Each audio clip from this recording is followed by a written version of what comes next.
tout le monde! En ce jeudi 13 octobre, à Ça se passe ici, on parlera de la balade gourmande qui a connu un franc succès, de la boîte d'urbanisme impliquée dans plusieurs projets à Victoriaville, des nouveautés pour le monde Glisson et des retombées dans le milieu de Rock la Cause. Bonne émission!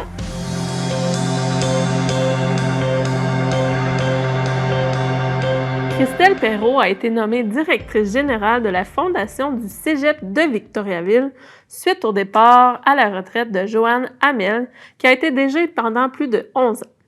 La population de Victoriaville est invitée à décider de ce qu'il y arrivera du budget participatif en choisissant leur projet préféré parmi 9 projets retenus. 12 entreprises du centre du Québec souhaitent rendre leur emballage plus éco-responsable et ont donc décidé de participer à une cohorte en éco-conception.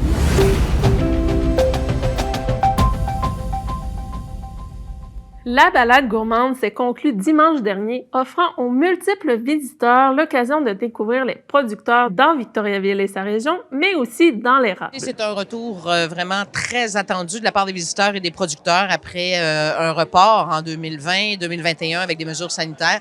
2022 présentait une année extraordinaire avec 165 participants à la balade. Alors, Mère Nature a été très généreuse avec nous le premier week-end et on sait que nous avons atteint certainement le 20 000 visiteurs. Ce week-end, samedi, excellente journée des visiteurs. Et dimanche, avec le froid et la pluie, c'était un départ plus difficile, mais là, vraiment, comme vous voyez derrière moi, les visiteurs sont au rendez-vous. C'est un événement extrêmement gourmand. Les dégustations au rendez-vous, le sourire et l'accueil des producteurs sur leur site. J'ai même entendu la propreté et l'expérience que le client, le visiteur vivait chez les producteurs. Alors, c'est vraiment extraordinaire d'entendre ça pour nos produits du terroir et tout le travail de nos ambassadeurs que sont les producteurs. Nous avions 39 sites de producteurs, 7 marchés avec 110 exposants en tout, 10 attraits, 6 restaurateurs et 6 hébergements. Alors, tout ça ensemble, c'est des retombées directes pour nos deux belles régions de l'Érable et de Victoriaville et sa région. Mais c'est aussi, en plus, il faut penser aux retombées indirectes, que ce soit l'essence, le restaurant au déjeuner, toutes ces retombées-là font que c'est un événement extrêmement important pour nos régions. Ce que l'on souhaite, c'est des retombées économiques importantes pour chacun des producteurs et des artisans et des marchés. Et en 2019, nous avions atteint le 1,5 million de ventes directes chez les producteurs. Alors, nous espérons que nous ayons eu vraiment une belle clientèle d'acheteurs cette année. Restaurateurs, maintenant, il y avait les participants, bien sûr, il y avait un menu du terroir, en plus d'animation de soirée. Alors, on était très heureux d'apprendre que pour eux, c'était pratiquement complet les 2 samedis et ça fait découvrir un nouveau menu et une nouvelle clientèle aussi, attirer une nouvelle clientèle. On a des gens de partout. Je vous dis, d'habituellement, c'est 60% de gens de l'extérieur. Cette année, j'ai entendu Sept-Îles, Rouyn-Noranda, Rivière-du-Loup, Ontario, France, Espagne, les États-Unis. Alors, j'ai hâte de voir si on dépasse ça. Est-ce que c'est le fait qu'on a eu une belle notoriété en gagnant un prix à l'international? Ça sera de voir.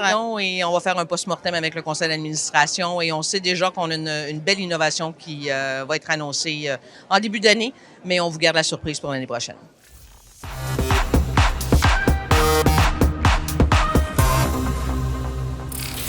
La rue Saint-Dominique, au centre-ville de Victoriaville, est temporairement fermée jusqu'au 30 octobre. Dans le cadre d'un projet de reconstruction de la rue Saint-Dominique, on a voulu faire un projet pilote pour voir, dans le fond, si les gens seraient intéressés à rendre la rue piétonne. Puis, dans le fond, l'année prochaine, on viendrait faire là, des aménagements plus temporaires, mais peut-être plus en hauteur, je dirais, plus que du marquage au sol. Puis après ça, là, pour en venir justement aller faire une conception finale, dans le fond, pour faire la reconstruction de la rue Saint-Dominique. On retrouve au sol du visuel coloré qui vise à inviter la population à s'exprimer sur le sujet. C'est comme si on avait imprimé un plan d'aménagement futur de la rue sur le sol. C'est pour ça qu'on l'a marqué au sol là, avec une surface plus voyante et tout ça, pour figurer, par exemple, là, bon, ici, il pourrait y avoir là, des tables, un îlot de travail comme il y a eu au centre-ville, des installations artistiques, des installations historiques. Donc, vraiment, espace rencontre. C'est pour ça que ça a pris cette forme-là au niveau du marquage, avec des végétaux aussi. Le visuel sur la deuxième partie de la rue fait un clin d'œil historique à l'industrie du textile. Côté où on retrouve le plus de commerces, où il y a plus d'entrées aussi là, vers des commerces. Le trottoir est plus large, mais on pourrait l'imaginer même ne plus avoir de trottoir éventuellement. Mais on trouve que là où ce que les arbres, ce serait un espace qui pourrait accueillir des bancs, avoir des capsules historiques aussi sur la rue, avec des codes QR par exemple. Donc où on trouve du mobilier au sol là, pour l'instant, marquage au sol blanc de carré, ça pourrait être une enfilade de bancs là, qui permet aux gens là, de s'asseoir là, puis de profiter de l'ambiance de la rue. Ce projet a été mandaté à la boîte d'urbanisme qui joue un rôle dans le développement de la ville depuis quelques années. En 2017, là, suite au réaménagement de Notre-Dame-Est, on a travaillé sur un guide d'aménagement pour les terrasses des commerces là, sur la rue Notre-Dame. On a travaillé aussi on a accompagné la ville là, pour rédiger le programme de subvention Réno-Quartier, réaménagement temporaire de rues comme la rue Saint-Joseph, la rue Saint-Dominique.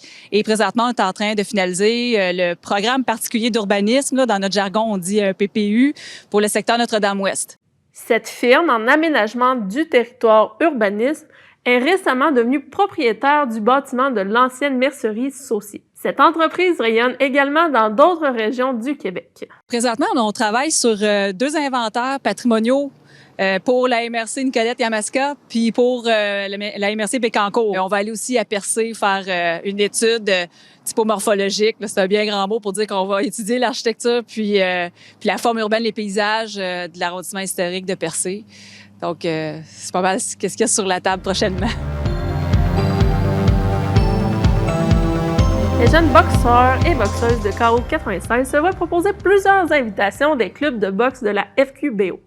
Leur participation à des galas à l'extérieur de l'académie stimule donc leur apprentissage, notamment avec le soutien de l'instructeur-chef de l'académie. Du côté des Vulcains, plusieurs victoires ont eu lieu le week-end dernier, dont l'équipe de hockey masculin contre Sainte-Foy, le rugby féminin contre Saint-Hyacinthe et le rugby masculin. Le Mont Glisson annonçait 1,2 million de dollars d'investissement afin d'offrir plusieurs nouveaux projets et améliorations, notamment au niveau opérationnel. On a changé toute la ligne d'éclairage qui était une ancienne technologie pour la nouvelle technologie là, OLED. L'autre investissement qu'on a fait, au fait, c'est l'achat d'une nouvelle dameuse pour être plus efficace au niveau de notre enneigement, préparer le futur aussi. On a changé des conduites, puis on fait d'autres investissements au niveau de l'enneigement là. C'est un projet qu'on travaille depuis plusieurs années, là, qu'on a vraiment hâte de canner. C'est le raccord aux égouts de Warwick. Aussi, il y aura des projets liés aux services et à l'humain. Je commence avec un projet qui est déjà en fait en place. C'est le nouveau container là, qu'on a acheté. C'est un container de 40 pieds qui est aménagé à l'interne. Fait que ce container-là va être en permanence dans le bas de la piste Pierre-Ligne.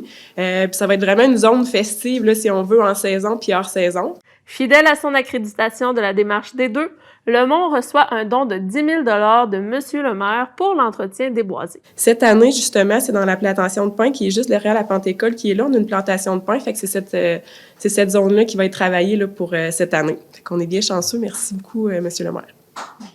L'organisation est en cours de planification stratégique afin de déterminer les nouvelles orientations en mettant au cœur des priorités l'être humain.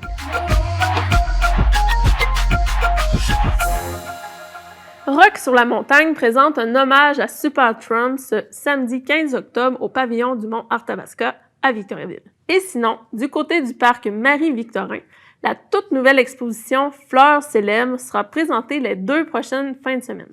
L'orchestre Tisonnier a lancé son premier single « Des trous dans nos vies », une prémisse de l'album qui sortira ce 15 octobre.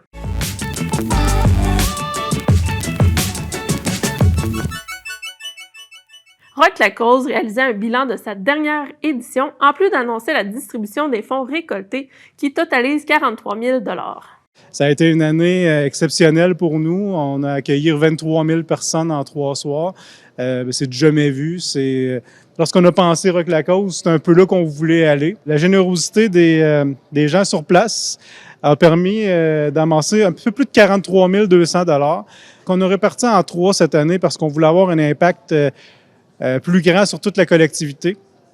Donc, on va remettre un peu plus de 20 000 $ aux amis d'Eliott. Ensuite de ça, on a remis 18 000 à la corporation du Parc Terre des Jeunes. Le troisième montant, c'est un montant de 5 000 Il y a une personne au sein de notre entourage là, qui a eu un impact majeur sur Rock la Cause, qui est atteint du cancer, et puis on va lui remettre un montant de 5 000 pour vivre quelques semaines supplémentaires pour pouvoir survivre finalement. Donc, c'est ça, ça résume nos remises pour cette année. La Fondation Les Amis d'Eliott a rappelé que 100% des dons sont remis à la communauté par de l'aide directe ou de l'aide aux organismes. Le 20 000 va probablement couvrir entre 5 et 10 familles, on va dire, parce que ça dépend des demandes. Et là, dans les dernières semaines, on a supporté Émilie pour un répit, Jasmin, qu'on a acheté un véhicule, un petit vélo adapté. Il y a Juliette, Damien et Isaïe qui ont eu du répit. On a adapté une piscine là, pour un enfant qui est en chaise roulante. Donc, la Corporation du Parc Terre des Jeunes explique les retombées du 18 000 remis pour contrebalancer les impacts de l'événement sur la vie de Carl. On va utiliser tout simplement pour entretenir le parc, mettre ça 5 étoiles, dans le fond, justement pour que les résidents puissent profiter d'un parc, mais se rappeler toute l'année que le parc est A1 parce que Rock la Cause, parce que des événements comme ça nous donnent de l'argent pour justement réussir à avoir un parc parfait, un parc idéal. Les démarches sont déjà en cours pour la prochaine édition, notamment une étude sur le choix de l'emplacement de l'événement par le service des loisirs de la ville, mais aussi des démarches sont en cours pour savoir quel prochain band sera là.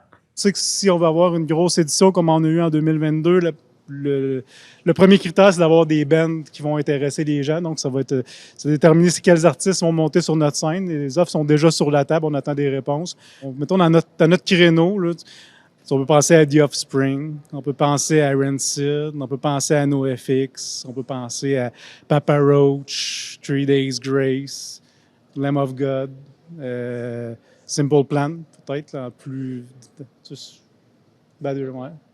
Ouais. Ça fait partie aussi des bands qui pourraient éventuellement venir faire Rock la Cause.